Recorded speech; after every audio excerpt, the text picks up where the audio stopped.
Néanmoins, malgré son physique robuste, il possède des compétences de dribble exceptionnelles qui, combinées à sa vitesse, le rendent difficile à stopper dans des situations de 1 contre 1. Cela a également mis en évidence son sens du but et ses capacités dans les airs. Maintenant, depuis le mercredi passé, la presse espagnole est en train de balancer des nouvelles juste après que le Barça ait réalisé une très belle performance contre Madrid en demi-finale de Supercoupe d'Espagne. Et parmi ces joueurs qui n'ont pas fait un bon match, il y a un certain Frenkie de Jong, il a Jude Bellingham, ainsi de suite. Mais une fois en sélection, il n'aura pas tout ça. Je ne dis pas qu'il est nul là-bas, mais par rapport à Fati, il a moins de monde autour de lui et qui travaille pour lui, alors que pour Ansu Fati c'est plus facile parce que c'est quasiment le même joueur avec qui il s'entraîne quotidiennement à Barcelone qu'il va retrouver en sélection. Les amis, avant de commencer la vidéo, j'aimerais juste que vous preniez une seconde de votre temps pour liker la vidéo. Il s'agit d'un acte très simple à faire, ça soutient la chaîne, ça permet également de bien référencer la vidéo. Donc si vous appréciez le travail, je vous demande de liker la vidéo et partager, ça me fera plaisir.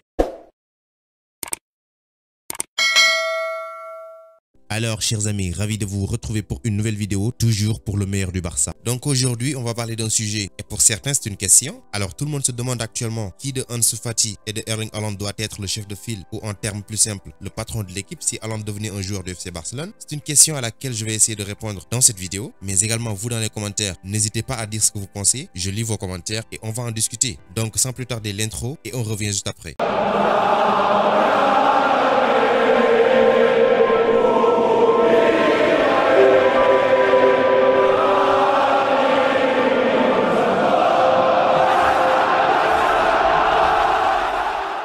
Alors, pour commencer, parlons d'abord de Ansu Fati, qui est largement considéré par certains experts comme l'un des jeunes joueurs les plus talentueux et prometteurs au monde. Son style de jeu est à peu près similaire à celui de Messi, un attaquant polyvalent. Il est capable de jouer dans n'importe quelle position en attaque. Preuve en est qu'il a commencé en tant que numéro 9. Bien qu'il ait ensuite été muté au poste d'ailier gauche, il peut jouer avec les deux pieds. Bien qu'étant naturellement un droitier, il est aussi capable de jouer sur le flanc droit, au centre comme un faux neuf, comme deuxième attaquant ou numéro 11, dans un rôle libre comme milieu offensif ou numéro 10. Il possède également un cadre puissant et apporte une approche physique qui fait souvent défaut dans cette équipe de Barcelone, techniquement doué. Néanmoins, malgré son physique robuste, il possède des compétences de dribble exceptionnelles qui, combinées à sa vitesse, le rendent difficile à stopper dans des situations de 1 contre 1. Cela a également mis en évidence son sens du but et ses capacités dans les airs, ainsi que sa vision et sa capacité à contrôler le jeu depuis le milieu de terrain. Maintenant, son égoïsme perçu et sa prise de décision ont plutôt été mises en évidence comme des faiblesses dans son jeu, mais ce qui le rend difficile à déposséder, c'est son ambidextrie, son centre de gravité bas et ses compétences techniques. Il est très intelligent, mais le mouvement, le rythme de travail défensif et le jeu de liaison font partie de ses principales forces. Pour Haaland, c'est un peu différent parce que c'est un joueur qui peut jouer principalement en position de numéro 9 et ça lui va très bien. Donc en termes de comparaison, il sera très difficile de les comparer, mais le plus important est que c'est un joueur exceptionnel et il est parmi les meilleurs actuellement. Maintenant, je vais répondre à la question qui a été posée au début, à savoir justement autour de qui le projet du FC Barcelone sera construit. D'abord, je pense pas que ce sera autour d'un seul joueur parce que le plus souvent, vous voyez dans les comptes officiels du club, dans les publications, on y mentionne Dream Team, qui signifie adolescent de rêve en français, et ça donne l'impression que c'est une génération qui sera privilégiée et sur qui l'avenir du Barça va reposer. De ce fait, que ce soit Pedri, Nico, Gavi, Araujo et les autres, ils seront tous impliqués et importants pour le club. Et d'ailleurs, la prolongation de Araujo ne va pas tarder. On parle de la semaine prochaine, mais parmi eux, Ansu Fati est en tête pour deux raisons. Premièrement, il a le 10 sur le dos et ça signifie beaucoup pour le club. Deuxièmement, c'est un joueur qui peut probablement gagner le Ballon d'Or parce qu'il est très important pour l'équipe du FC Barcelone, mais également pour sa sélection et ça fait de lui la tête d'affiche de l'équipe. Maintenant, il y a un problème qui se pose et ce n'est pas un petit problème, je l'avais dit avant. Pour que Haaland puisse rejoindre le FC Barcelone ou n'importe quel club, il faut deux choses. La première, c'est les fonds nécessaires et la deuxième est qu'il sera leader de cette équipe. Et précédemment, je vous disais que la tête d'affiche du Barça actuellement, c'est Fati. Et comme on le dit, on peut avoir deux capitaines dans le même bateau. Cependant, il nous faut impérativement un joueur comme Haaland qui pourra marquer des buts, mais aussi redresser l'équipe côté marketing parce que depuis le départ de Messi, les maillots ne se vendent plus comme avant. Et avec un joueur comme Haaland, cela va changer. Il est très suivi, mais le plus important est son rendement sur le terrain qui n'est pas négligé. Maintenant, pour l'avoir, il faut des sacrifices parce qu'il fallait libérer des joueurs. Une première libération a été faite, une deuxième et on peut dire achevé, c'est le cas de Umtiti. C'est vrai qu'il reste, donc c'est sûr qu'il va terminer la saison à Barcelone et il faut absolument que les comptes s'équilibrent. Maintenant, depuis le mercredi passé, la presse espagnole est en train de balancer des nouvelles juste après que le Barça ait réalisé une très belle performance contre Madrid en demi-finale de Supercoupe d'Espagne. Et parmi ces joueurs qui n'ont pas fait un bon match, il y a un certain Frenkie de Jong. Il a débuté le match dans l'entrejeu avant d'être sorti à la mi-temps, remplacé par Pedri qui a complètement changé le match en deuxième période. Maintenant, Frenkie de Jong a longtemps été lié à un départ du Camp Nou parce qu'il est considéré par beaucoup de gens comme le joueur le plus vendable actuellement au club et franchement il n'est pas indispensable étant donné l'émergence de Pedri, Gavi et Nico Gonzalez au milieu de terrain, mais dans le même temps le Barça a besoin d'un afflux d'investissement s'il veut signer Haaland. Donc dans un monde idéal, le Barça garderait certainement positionnement de 1 parce qu'il a montré à plusieurs reprises qu'il a le potentiel pour devenir l'un des meilleurs milieux de terrain au monde et il est sûr de faire une belle carrière. Mais actuellement, le Barça ne vit pas dans ce monde et devra forcément faire des sacrifices s'il veut aller de l'avant. Maintenant, c'est vrai que c'est pas simple, mais signer Haaland n'est pas simple non plus. Maintenant, ce serait pas un crime de se faire de l'argent avec la vente de Frenkie de Jong, malgré son potentiel, pour justement attirer Haaland. Mais une fois le transfert terminé, il va falloir régler le cas du patron de l'équipe entre Fati et Haaland. Et je pense que si on va aller directement dans ce sens, ce sera très compliqué de trancher parce qu'ils sont des joueurs qui apportent chacun sa touche, mais également c'est deux joueurs qui vivent le foot à leur manière, ce qui veut dire que l'apport de Fati ne sera pas identique à celui de Haaland, mais l'avantage qu'a Fati d'être international avec l'Espagne et aussi un joueur sur qui Luis Enrique compte énormément, Erling Haaland ne l'a pas, parce que comme vous le savez déjà, la Norvège côté qualité, c'est pas le même niveau que l'Espagne et ça compte dans les compétitions internationales parce qu'il y a plus de chances de voir l'équipe d'Espagne jouer une finale de Coupe du Monde ou d'Europe et de la remporter en plus que de voir la Norvège le faire, avec tout le respect que j'ai pour cette nation. Maintenant, ça compte concernant les votes. L'exemple que je donne ici va concerner Lewandowski, qui a une belle vie avec le Bayern Munich. On prend en compte les matchs en sélection et les matchs en club, ce qui fait que même si tu es performant avec ton club, alors qu'en sélection, tu ne gagnes absolument rien, tu ne seras en aucun cas évalué à ta juste valeur. Et c'est le cas avec Haaland. Bien qu'avec le Borussia Dortmund, il marche très bien, sans se fatiguer, parce qu'il est bien entouré, il a Jude Bellingham, ainsi de suite. Mais une fois en sélection, il n'aura pas tout ça. Je ne dis pas qu'il est nul là-bas, mais par rapport à Fati, il a moins de monde autour de lui et qui travaille pour lui, alors que pour Ansu Fati, c'est plus facile, parce que c'est quasiment le même joueur avec qui il s'entraîne quotidiennement à Barcelone qu'il va retrouver en sélection, et c'est bénéfique pour lui, puisqu'ils se connaissent parfaitement. Donc, pour conclure, si Barcelone devait choisir entre Erling Haaland et Ansu Fati pour qui doit être la tête d'affiche du club, moi, en ce qui me concerne, je me pencherai sur Fati, parce qu'il a plus d'avantages que Haaland, footballistiquement, mais également par respect. C'est un pur produit du club. Maintenant, pour séduire Haaland, on peut lui proposer diverses conditions, soit le plus gros salaire du club, ou des avantages basés sur ses perfs, je ne sais pas, mais quelque chose qui pourrait l'encourager à signer au Barça, et je pense que c'est possible. Donc, pour dire simple, Ansu Fati va et doit être le joueur au centre du projet, parce qu'il est plus complet en tant qu'attaquant, et quand je parle d'attaquant, ça concerne et les ailes et l'axe. Maintenant, dans les commentaires, dites-moi entre Fati et Haaland qui doit l'être. Donc, c'était tout pour cette vidéo. Merci de l'avoir regardé jusqu'à sa fin. Continuez à vous abonner à la chaîne, mais n'oubliez pas d'activer la cloche de notification. Vous êtes les meilleurs. Ciao, à bientôt.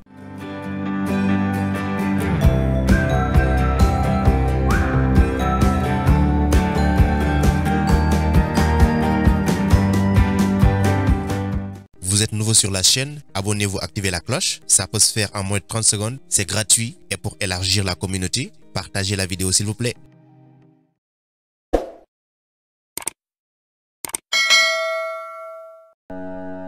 Pour échanger avec moi directement, c'est possible sur Instagram. Le lien se trouve dans la description, donc rejoignez-moi là-bas, ainsi que sur Twitter et même sur Facebook.